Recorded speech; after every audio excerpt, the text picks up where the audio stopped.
자, 정부가 오는 30일부터 실내 마스크 착용 의무를 권고로 완화하기로 했습니다. 잔뜩 움츠렸던 우리 경제의 새로운 활력이 될 수 있을지 기대감도 커지고 있는 상황인데요. 관련 내용들 김대호 경제학 박사와 짚어보겠습니다. 어서 오십시오. 네, 반갑습니다. 예, 미리 새해 복 많이 받으시고요. 네, 새해 복 많이 자, 받으세요. 저희가 앞서 뉴스로도 보도해드렸는데 정부가 30일부터 드디어 2년 3개월 만에 실내 마스크 착용 의무를 권고로, 그러니까 의무에서 권고로 완화하기로 했습니다. 사실 뭐 마스크 코로나 전과 코로나 후로 바뀐다 할 만큼 마스크를 쓰게 된 이후로부터 참 많은 것들이 우리 생활을 바뀌게 했는데 지난 2년 3개월 먼저 박사님의 시점으로 좀 반출을 해볼까요? 네. 예, 이 코로나가 이제 터지기 시작한 게 2000년 1월 말이었죠. 그게 정확하게 2020년 1월 말이요, 그렇죠? 오늘이었습니다. 예, 3년 전 오늘. 그래요. 예, 그날 처음으로 코로나 환자가 발표가 됐어요. 그랬군요. 예, 또 3년 전 이날 코로나가 시작이 됐는데 그 3년 후 1월 20일 날 우리가 코로나의 그 대책 중에 하나로 나왔던 마스크 강제 의무화를 이제 권고로 자율화로 바꾼다는데 상당히 뭐 만감이 교차하죠. 그렇죠. 예, 그동안 참으로 많이 고생하셨습니다. 예. 마스크를 끼고 산다는 것은 사실 우리가 상상도 못했잖아요, 예, 사실. 그 인류 역사를 통틀어서 네. 한 번도 경험해보지 못한 아주 맞아요. 가지 못한 길이었죠. 예. 뭐 적응을 잘한 분들도 있지만 음. 경우에 따라서는 마스크 때문에 답답해서 일도 못하고 또 특히 경제 쪽에서는 소비가 상당히 위축됐습니다. 소비뿐만이 아니죠. 생산 시설에조차도 가뜩이나 생산 환경이 그 실내 환경이 그렇게 썩 좋지는 않은데 거기다가 마스크까지 또 껴야 되는 이런 이중의 고통 속에서 그렇죠. 경제 예. 활동이 참 마비라기보다는 어떤 차질을 많이 빚어왔다 이렇게 볼 수가 있겠는데요. 예. 이제 드디어 완전 해제는 아니지만 적어도 대중교통과 또 병의원 시설을 빼고는 원칙적으로 권고로 바뀌었다. 이런 면에서는 경제에 큰 족쇄가 풀렸다. 그런 면에서 그동안 위축됐던 경제 활동도 좀 정상화될 수 있지 않을까. 자, 그런데 이게 그 모든 게 희비 쌍곡선이 엇갈리고 있는데요. 미국의 경우를 보면 우리보다 먼저 훨씬 더 빨리 각종 규제를 해제했던 미국의 경우를 보면 마스크를 해제하는 바람에 전통 산업 쪽은 경기가 좋아졌는데 오히려 IT 산업이라든지 배달업체 쪽은 이 비대면 상황에서 많은 숫자를 늘려놓고 이제 앞으로 배달이 많아질 것이고 전자주문이 많아질 것이라고 생각을 했는데 막상 다시 원점으로 해제를 하고 돌아가 보니까 IT 업체, 준비를 많이 해놨던 IT 업체들이 오히려 수요가 급격히 줄어서 지금 마이크로소프트 같은 데는 전체 고용 인구의 20분의 1을 전격 해제하기에 이르렀거든요. 그러니까 업종에 따라서는 조금씩 좀 여러 가지 희비가 엇갈린다. 그러나 전체적으로는 경제 활동에 상당한 걸림돌이 제거됐다. 이렇게 종합적으로 평가할 수 있을 것 같습니다. 네, 지금 이제 우리 박사님께서 말씀해 주신 것처럼 이 실내 마스크 착용 의무 해제가 됐을 때 경제적 효과를 좀 뭐 여쭤보려고 했는데 지금 말씀하신 것처럼 희비쌍곡선 어느 산업은 또 좋을 것이고 그러니까 코로나 특수를 누렸기 때문에 좋을 것이고 또 어느 산업은 또 안 좋을 것이고 또 이런 것들이 바뀌게 될 텐데 일단은 뭐 그런 전반적 산업 쪽에서 어떤 경제 효과가 있을지 좀 짚어보면 좋을 것 같습니다. 예, 이제 어떤 외부의 강제력 힘이나 자연 재난에 의해서 의도적으로 소비나 생산을 하지 못했던 그러니까 막혔던 경제 활동이 어떤 그 장애 상황이 해제됨으로 해서 갑자기 늘어나는 것을 경제학에서는 이것을 이 펜트업 효과라고 그럽니다. 펜업. 펜이라는 게 PEN, 가두어졌다, 묶어뒀다 이게 펜인데 거기에 과거 분사형으로 펜트업. 그래서 하지 못하게 하면 사람의 기본 심리가 더 하고 싶은 욕망은 더 커지거든요. 억제하면 더 하고 싶어 한다. 예, 그렇죠? 그래서 이 경제적으로 효용 가치, 그것을 경제학에서는 유틸리티라고 그러는데 이것은 내가 먹고 싶다는 감정이 이런 게 실제로 양의 어떤 10톤을 먹어야 된다면 10톤 자체가 중요한 것이 아니라 그 심리적인 상태가 내가 10톤 먹었을 때의 효과를 거두었구나라는 그 효용이 더 중요하거든요. 예, 그런 관점에서 볼 때 억눌렸던 게 한꺼번에 이제 폭발이 되면 두 가지 형태의 보복 소비가 있다고 그럽니다. 하나는 이 계속 억누를 때 완전 해제가 안 된 상태에서 잠시 밖에 나갈 수 있다. 뭐 이런 정도 아주 부분적으로 해제됐을 때는 보복 소비. 그러니까 이것은 리벤지 스펜딩. 특히 배우자가 남편이 아내에게, 아내가 남편이 사용하지 못하게 지갑을 다 잠궈버리면 아내가 잠시 없는 틈을 타서 그 시간에 모든 것을 이른바 지름신호로 질러버리는 거. 이것을 보복 소비 1단계인데요. 이게 리벤지 스펜딩입니다. 그렇군요. 배신감에 치를 떨면서 내가 하고야 말 거야. 이런 소비인데 이런 소비는 주로 어디에 나타나냐면 명품 소비. 가서 보석 하나 사버린다든지. 그죠?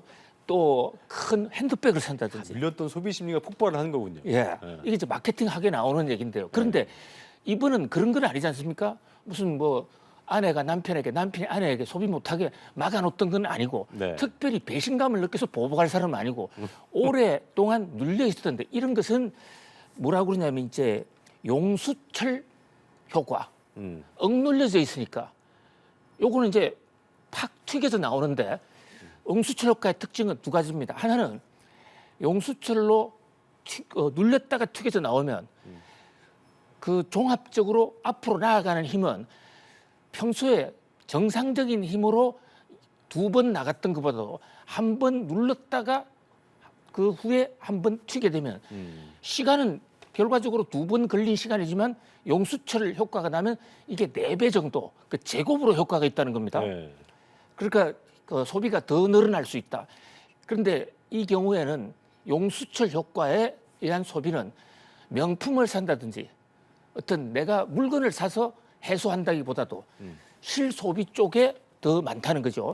그래서 글로벌 마케팅 리서치 회사, 미국에 있는 회사입니다. 칸타라는 유명한 회사인데 이 회사 조사에 따르면 전 세계적으로 이 그 마스크나 코로나 규제를 해제했을 때 가장 하고 싶은 게 뭐냐? 자, 65% 외식, 밖에 나가서 밥 좀 먹고 싶다. 그다음에 이제 쇼핑 좀 제대로 밖에 나가서 직접 하고 싶다. 백화점 가서. 네. 그다음에 야외 나가서 오락하고 싶다.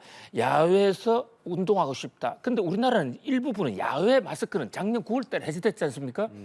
이번에 가장 효과가 많을 것으로 기대를 모으는 것은 헬스장입니다. 헬스장. 예. 헬스장은 실내로서 그동안에 이 마스크를 끼고 역기를 든다든지 이거 상당히 이 고난의 행군이었죠. 그렇죠. 숨쉬기도 힘든데 가뜩이나. 예, 그렇죠. 이런 쪽이 이제 빠른 쪽으로 회수될 거고 목욕탕이라든지 실내에서 하는 사업들 예. 이런 쪽이 당구장 등등 이런 것들이 빠른 속도로 회복될 것이다. 이게 글로벌 리서치 회사 칸트사의 분석입니다. 그랬군요. 어느 산업이 또 어떤 영향을 미치게 될지 저희가 좀 시간 갖고 지켜봐야겠고요. 자, 생산자 물가 얘기 좀 해볼게요. 지난해 이 생산자 물가가 8% 이상 뛰어서 14년 만에 가장 높은 상승률을 보였었잖아요. 뭐 지난달에는 또 근데 지난달에는 전월 대비 2달 연속도 하락한 모습을 보였거든요. 이건 어떤 배경이라고 좀 봐야 될까요? 예. 생산자 물가도 이제 점점 줄어들고 있다, 좀 내리고 있다 이렇게 봐야 되는 겁니까? 어떻게 봐야겠습니까? 그렇습니다. 예. 자, 물가라는 것은 상품 가격이 어떻게 되었느냐를 측정하는 지수인데요. 네, 요게 물가에도 종류가 여러 개가 있어요. 그렇죠. 소비할 때 적용되는 물가, 기업체에서 생산할 때 적용되는 물가, 요 물가들이 서로 상관관계는 좀 있습니다. 네, 그런데 이제 소비자 물가 지수 CPI라는 거, 컨슈머 프라이스 인덱스 좀 떨어진 거로 나타났지 않습니까? 예. 지금 떨어져 가고 있는. 그러니까 물가가 떨어진다기보다도 상승률이 하락하고 있다. 상승 유리하라. 예. 정확한 표현은 그렇죠. 예, 그래서 네. CPI는 6.5까지 뭐 미국 같은 경우에는 예. 이렇게 내려와 있고 한국은 5.0 뭐 이런 정도 수준입니다. 그런데 생산자 물가는 기업이 물건을 생산할 때도 어딘가에서 물건을 사와야 된단 말이죠. 그렇죠. 원자재 같은 거를. 예, 그때 적용되는 물가인데 요게 그 기업체에서 이래 부담이 생기고 나면 일정 시차를 두고 나중에 소비자 물가에 사후적으로 영향을 줍니다. 예. 그래서 어떤 면에서는 생산자 물가는 우리 일반 소비자들이 적용받는 소비자 물가의 선행 지표다. 이런 면에서 지금 나오는 생산자 물가는 앞으로 몇 달 후의 물가를 예측해 준다. 예. 이런 면에서 좀 더 의미가 있어요. 그렇죠. 그런데 이제 지난 1년 2022년도를 보니까 무려 8%나 올랐습니다. 어마어마하게 오른 거죠. 뭐 24년 만에 가장 높은 폭으로 올랐는데 예. 다만 한 가지 뭐 희망적이고 또 기대를 해보는 것은 12월을 월별로 2022년도로 월별로 나눠보면 10월 달까지는 상승률도 계속 높아지다가 11월, 12월 달에 물가는 올랐지만 상승률이 조금 둔화됐다. 그래서 이것도 이제 좀 그 피크아웃, 정점을 지난 것이 아닌가라는 그런 기대를 낳고 있는 것이죠. 그런데 미국과 한국을 비교해 보면요, 미국은 생산자 물가가 우리보다 더 빠른 속도로 떨어졌습니다. 근데 우리는 조금 덜해요. 왜 그러냐? 미국은 직접 원유를 생산하고 있는 나라이기 때문에 가솔린 값 이런 게 우리보다 더 많이 떨어졌어요. 근데 우리는 수입액보다는 조금 적은데, 그러나 어쨌든 생산자 물가도 11월, 12월이 전년 동기 대비로 하락했다라는 그 사실의 위안을 갖고 이것은 아마도 올해 3월 달, 4월 달경에 조금 소비자 물가에 반영이 될 것으로 보입니다. 그렇다고 그러면은 상반기 물가는 뭐 내린다기보다는 아까 피크아웃 좀 지났었다고 볼 수 있기 때문에 예. 요게 선반영된다고 하셨으니까 이게 이제 이렇게 나왔기 때문에 3, 4월 상반기 쪽 물가는 좀 그래도 좀 이전보다 안정세를 볼 수 있다라고 좀 예상해 볼 수 예, 있을까요? 그래서 뭐 상반기 말이나 하반기 초 7월 정도 가면 3%대에 진입할 수 있을 것 같습니다. 3%대. 이를테면 3.9%라든지. 어. 그러나 그것도 여전히 위험 높은 거죠. 수준 높은 겁니다. 맞아요. 예. 보통 물가 목표가 2%고 그것의 2배가 되면 깜빡등, 위기등 경보를 켰거든요. 3.9%도 위기 등급 범위 내에 있는 것입니다. 그러면 이제 방향성은 잡혔으니까 예. 이젠 그러겠네요. 떨어지는 율이 크냐 작냐에 따라서 또 시장이 움직이고 그럴 수 있겠네요. 그렇습니다. 그렇죠? 그런데 이것이 그 한계 효용 체감이라는 법칙이 경제학에 있듯이요. 하여튼 그 숫자가 굉장히 높을 때는 떨어질 때도 펑펑펑 떨어지는데 맞아요. 이제 적게 되면 그 떨어지는 속도도 덤덤 적어지기 때문에 과연 이게 2%까지 언제 갈 것이냐. 일각의 경제학자들은 앞으로 5년이 걸릴 것이다. 이렇게 부정적인 전망을 하는 사람들도 있습니다. 그렇군요. 자, 한국은행이 이런 거시 상황들을 반영해서 생산자 물가 둔화세를 보이기도 했으니까 오는 2월 23일에 기준금리 결정 앞두고 너무 뭐 비둘기적인 그 시선일 수도 있겠습니다만 동결 기조의 어떤 조기에 동결할 수 있지 않겠냐 뭐 이런 관측도 나오는데 이건 너무 그 희망사항입니까? 아닙니다. 이창용 한국은행 총재가 최근 외신 기자들하고의 기자회견에서 이창용 총재가 바로 직전에 IMF에 근무했고 IMF에서 외신 기자들 많이 만났고 또 영어도 잘하시고 외국 사람들한테 좀 솔직하게 얘기한 것 같아요. 그래요. 한국의 금리 인상이 끝났는지도 모르겠다. 뭐 이런 어떤 솔직한 얘기를 털어놨어요. 그러니까 현재 지금 우리 기준금리가 3.5입니다. 현재 지금 한국은행의 점도표라는 그 금통위원들은 3.5에서 끝낼 것이다가 50%, 또 3.75까지 갈 것이다가 50%인데 결국 키는 그 캐스팅 보트는 이창용 총재가 잡고 있다고 볼 수 있는데 이창용 총재는 현재 상황이 유지된다면 뭐 이제 금리 안 올려도 될 수도 있지 않을까. 현재 상황이란 건 물가가 계속 좀 내려간다든지 이런 것을 얘기하는데요. 변수는 두 가지입니다. 하나는 미국이 2월 1일 날 FOMC를 하는데 거기서 금리 인상폭을 예상대로 베이비 스텝을 하면 우리는 금리를 안 올릴 수도 있을 거예요. 근데 이제 의외의 선택을 할 때 또 변수가 있고 그다음에 이제 우리의 물가지수가 설을 지나면서 어떻게 나타날 것인가. 고용지수 이런 게 결국 지표가 물가를 좌우한다. 이렇게 볼 수 있겠습니다. 그래요. 지켜봐야겠는 부분이겠네요.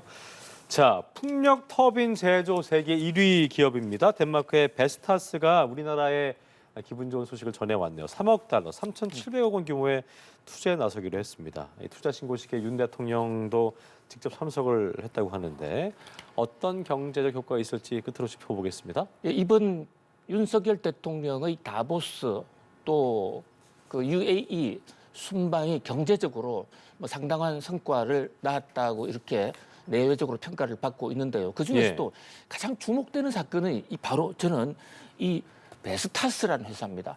우리나라 국민들은 잘 모를 수도 있을 거예요. 그러나 이거 굉장히 유명한 회사입니다. 덴마크란 나라 혹시 아세요? 알죠, 예. 예, 덴마크. 북유럽에 있는 예, 덴마크. 안데르센. 그렇죠. 안데르센의 고향. 그다음에 그 우리나라의 채권 시장 파문을 몰고 왔던 레고랜드. 그 맞아요. 회사의 본사가 맞아요. 덴마크에 있고요. 예. 또 덴마크 회사 중에서 세계 해운업을 평정하고 있는 회사가 있습니다. 우리나라 현대해운보다도 규모가 몇 배 이상 커서 완전 지배적 사업자로 된 머스크라는 회사가 있습니다. 머스크가 또 그게 그쪽이군요. 덴마크 회사. 그렇군요. 덴마크는 간단한 나라가 아니에요. 근데 덴마크 스칸디나비아 반도 바로 밑에 있는데 그 스칸디나비아 반도와 덴마크 사이에 엄청나게 많은 섬이 있습니다. 그게 바람도 많이 불어요. 맞아요. 그래서 70년대부터 이미 풍력 터빈을 개발해 갖고 세계에서 최초로, 세계에서 가장 많이, 세계에서 가장 좋은 걸 만들고 있습니다. 그 회사가 아시아 본부가 싱가포르에 있었는데 이번에는 싱가포르 본사 없애고 한국으로 넘기면서 한국의 생산 시설을 만든다. 이것은요, 이 재생에너지, 풍력 같은 이런 에너지가 굉장히 지금 시대에 화두가 되어 있는데 그 산업에 우리나라의 그 재생에너지 산업이 결정적으로 뜰 수 있는 그런 기회. 그리고 우리나라가 또 풍력 산업의 허브가 될 수 있는 좋은 기회다. 네. 뭐 그런 면에서 아주 청신호라고 할 수 있겠습니다. 네. 경제계 좋은 소식까지 경제읽기 김대호 박사와 함께했습니다. 오늘 말씀 고맙습니다. 감사합니다. 예.